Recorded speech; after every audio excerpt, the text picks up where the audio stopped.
The topic is streaming architecture for accelerated in-network processing. I will start with the motivation part, and I am actually referencing Cisco's annual internet report from a couple of years back. So what they point out is that the current trend seems to be the fact that the internet network traffic is largely constituted of high-resolution data. So that means multimedia, images, and video and audio.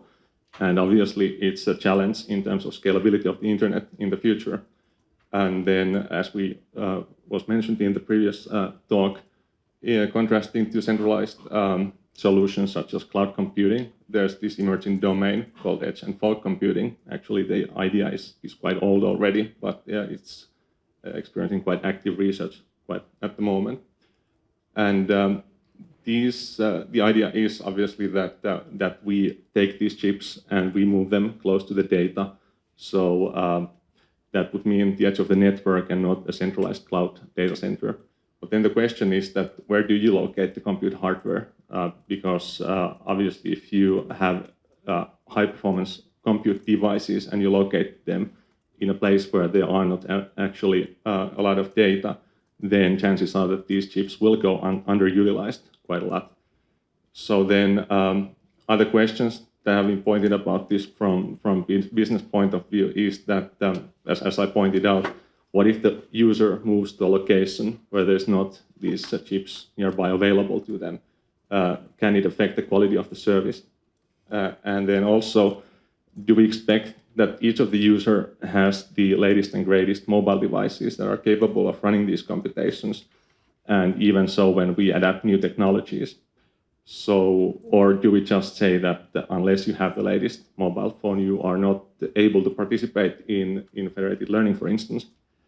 So then, what is one question that is raised is that could then the network itself solve these problems? So as opposed to us having micro data centers located here and there, similarly to how we have already routers that are running the wide area network, could we also have processors in the network? And I'm referencing this quite recent paper about the rise of network as a service. It's an interesting paper to read about what discusses these enablers for these problem cases. And then what I'll be discussing in this talk is a proposed in-network solution. So then, and that is what I'm referencing when I'm talking about the streaming architecture. So the idea is that we use accelerated processors for the benefits that they give us in terms of the performance per watt. And right now we are prototyping with GPUs, but obviously we can generalize that to heterogeneous chips. So can also think about how to use FPGAs or TPUs. And these processors will be acting as middle boxes, which basically means that similarly to how you would use a firewall, which is located at the line of the network traffic, you might have this processor instead. And firewall implements this function, which is essentially sort of admittance control. In this case, these processors would then implement a slightly different function, which is running computations. So then we set a few initial goals for this type of solution. One of them is support for highly distributed computation and ubiquitously. So you would be able to use these accelerated hardware processors without having to consider the details and intricacies that come along with them. But also, you want the solution to be sustainable. So as I mentioned, you don't want to buy hardware that will not go utilized. So high hardware utilization via consolidation is essentially the key point here. So if there's a lot of people using these processors, then they have higher utilization as a result. And then jumping directly to this architecture, here is a diagram about how the framework works in a general computational setting. So we have two separate roles that the framework is built upon. Firstly, we have some masters and workers. These masters, they are able to deploy tasks by streaming the input data of the task. So contrasting to this topic, even though I'll get into this example later on, a task might be distributed machine learning training algorithm where the goal is to compute a gradient for some loss function. But I'll get back to that, just mentioning it now, so you can maybe think about or contrast this slightly. But yeah, master streams the input data as blocks, and these blocks essentially should feed into the processor memory, so to the chip, so they have to be granular enough in order for this to work. And the worker essentially executes the task, and it then sends back the result of the task. And even though I'm using maybe a bit obscure mathematical notations here, I guess the main point is that you send in some data and you get some data out of it, and that is the overall goal of any computation. And in terms of the, I suppose I'll mention this here because I don't explain those components in detail in the slides. The task executor that you see in the middle of the worker node, that would essentially be the chip that is running those hardware accelerated computations. We have this RX pipe which takes care of the mitigating the network latency by using queues. So why to do this in case some people aren't networking people? When we talk about the performance of chips, we use terms like floating point operations per second. Obviously, the network latency is orders of magnitude larger than the time scale of the processor or clock frequencies, if I use a slightly different term here. So the point of using these RX pipes is that when we get input data, we will not directly transfer it to the processor memory, because chances are that if there's still some input data missing, then the processor will have to wait for the data, and the input data will essentially consume the processor memory, and no processing is being done.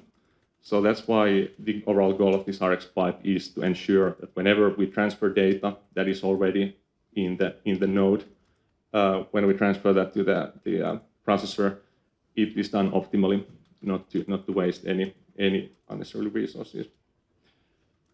So then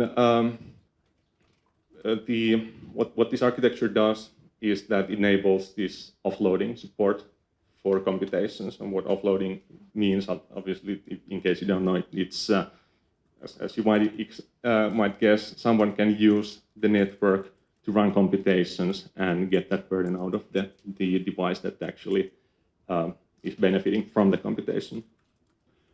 Then this is an interesting detail and quite a crucial one here as well, but I won't probably have time to get into too much detail. But the worker nodes, as I mentioned, they might not have much computational power either, because as I mentioned, if they have too much computational power and there are not a lot of people using them, then they will have low utilization. So thus we propose this idea of pipelining computation.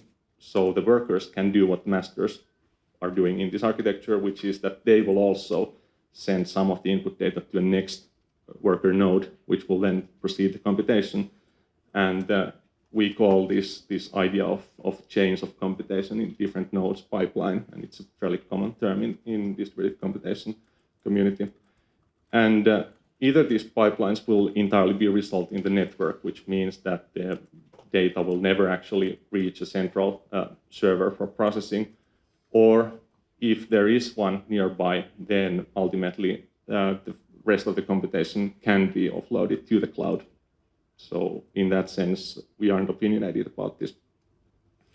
So what types of applications then benefit from this type of an architecture? Well, first of all, mobile applications, augmented reality and virtual reality.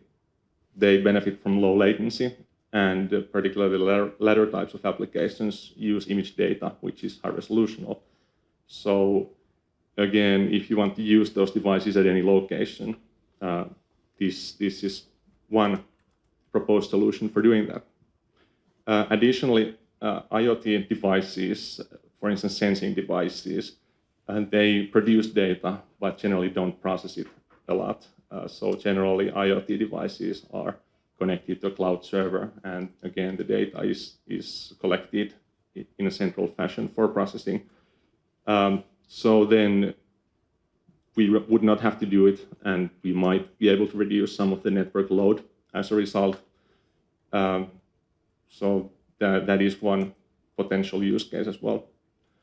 And then finally, what we will be discussing in more detail is distributed machine learning, and let's discuss that. So this is the other main topic of this presentation, which is distributed machine learning pipeline, in particular by using split learning. And that's one thing that where the one detail that wasn't previously discussed. Everything else about distributed machine learning and its challenges and benefits, as mentioned in previous talks, is spot on. But we have to keep in mind that when we talk about computing or improving performance of machine learning model, it reduces the mathematical problem of computing gradient, which is a multivariate derivative, which essentially shows the direction where the objective function is minimized or maximized. And that is generally computed numerically because we can't do it analytically because of the nonlinear form of these models. So there's this algorithm called backpropagation. And here I will go through how it works in split learning. So I won't discuss backpropagation anymore, but I sort of was hoping that it was known background knowledge. But here's the framework in slightly different setting. We have Alice, who wants to train a model, and then we have a couple of Bobs who will be helping Alice to train the model. And how it's been done is that Alice will send outputs from layers of a neural network to first Bob, and this is the heavy part of the computation. So in backpropagation, you start by computing the prediction. So you pass through the neural network, calculate all of the activation layer outputs, and then based on those results, you end up with the prediction, and then with some feedback that might be in the case of supervised learning, it might be a human telling what is the actual true, what the evaluation should be. Then after you get that, you start backpropagating, which is you start adjusting the model parameters in a way that would produce this wanted prediction. And for backpropagation, again, you have to do it numerically. So you have to actually store each of the intermediate results during the forward pass, and that consumes memory of these, again, resource-constrained devices. So here is how you can do it over the network by using this framework that I proposed. Alice sends the output of some layer where the neural network has been split to the next agent, and then this original article, if I could call this reference article the original article of split learning, obviously the concept is fairly simple. So a lot of people presumably have been doing this previously, but they present this in a two-agent situation. So clearly, I'm sort of extending it to a situation where there is two Bobs, indexed 1 and 2. So Alice computes the output of the split layer, and then it streams those parameters which Bob 1 will need in order to compute the next layer activations of the neural network. And then Bob 1 will essentially do the same, but this time it will use next Bob, who is the closest one in the network. And then assuming that Bob 2 will be able to compute the rest of the computation, it starts the backward propagation. So it must know the actual true label of the prediction. And based on that, it will start computing the gradients for each of the layers that it has. So one thing to keep in mind is that the neural network, which we are using here, is split. Part of it is Alice has one part of the neural network, Bob 1 has a second part of the neural network, and Bob 2 has the rest. So yeah, that's because I'm running out of time. I need to wrap up. The current situation of the work is that the article is almost written, and we have started. The prototyping is being fairly fairly successful so far, but there are some parts that we need to, some measurements that we want to gain, mainly related to how much computational overhead this type of a system creates. But I would estimate that we will get the articles ready for submission by the end of summer, and we'll see which venue we want to submit it to.